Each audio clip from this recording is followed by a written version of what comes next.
Peace. This is Key Life Productions, and I am Brother Sai Kim. I was just checking out the BBC News, and just ran across the thing with about North Korea and Kim Jong-un, and they say that he is not giving up his nuclear program. Fuck with the USA. Um, Now we know this is BBC News, right?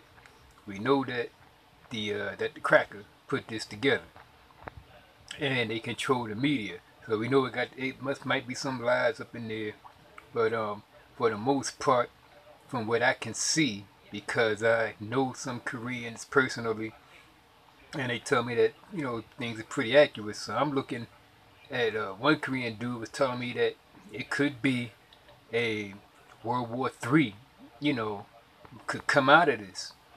Um, and this is what he believed they're pushing to do, because the U.S.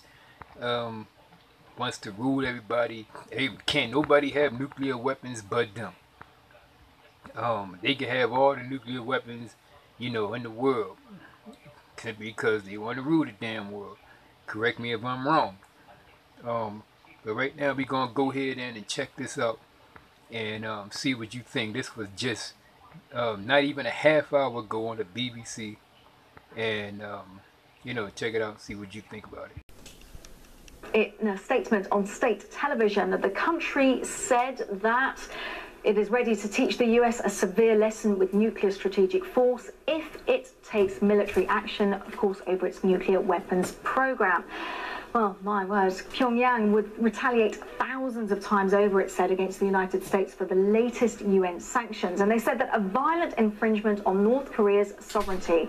That was all said on state TV. But North Korea was represented at the ASEAN summit in Manila, and their spokesman there also commented on the situation. Is our nuclear possession a threat to the world, or is it just a threat to the United States? We want to make it clear that the worsening situation on the Korean Peninsula, as well as other nuclear issues, were caused by the United States. We affirm that we'll never place our nuclear and ballistic missiles program on the negotiating table and won't budge an inch on strengthening our nuclear armaments. So that was a statement at the ASEAN summit in Manila. Bill Richardson formerly served as US ambassador to the UN, and earlier he gave his assessment of the latest sanctions.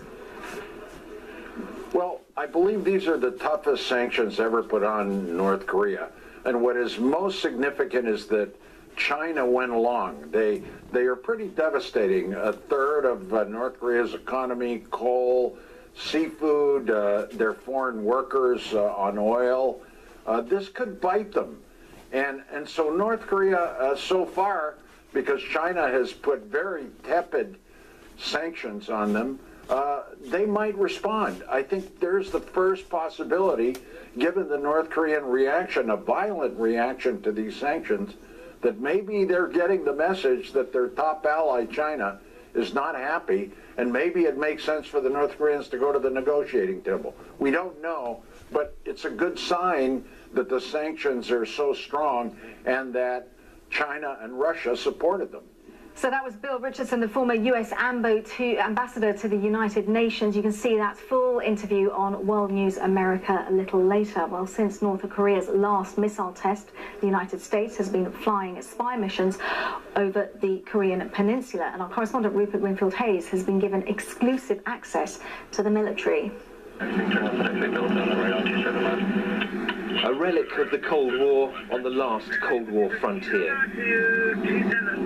Just after dawn, I'm riding the chase car as a US spy plane heads out on a classified mission. The pilot will climb to 70,000 feet and from there peer deep into North Korea.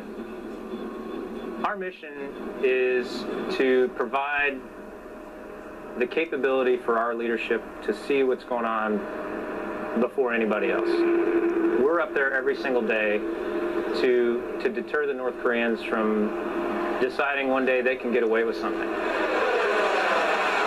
This From across the border tonight, fresh threats. North Korean state TV warning the US it will pay 1,000 times for its crime of imposing new economic sanctions on Pyongyang. Meeting in Manila with China's foreign minister, the US Secretary of State again called on Pyongyang to return to the negotiating table. The best signal that North Korea could give us that they're prepared to talk would be to stop these missile launches. Here in South Korea at the 51st Fighter Wing, they continue to hope for the best while preparing for the worst. Everybody we've spoken to here agrees that another conflict on the Korean Peninsula would be an utter disaster for everybody, that hundreds of thousands of people would die. But they also say the best way of stopping it happening is to be ready. And that's why these guys practice and practice and practice, so that Kim Jong-un knows if he tries to attack the South, there will be an overwhelming and immediate response. I hope that North Korea calculates correctly and realizes that. So obviously, everyone on this side, and I believe North Korea does as well. No one wants war. I think everyone wants deterrence to work. Should deterrence fail, though, we have to be ready to go.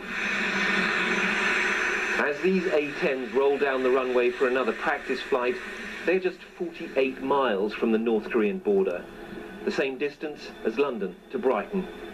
In South Korea, the enemy is never far away. Rupert Wingfield Hayes, BBC News, the Ulsan Air Base in South Korea.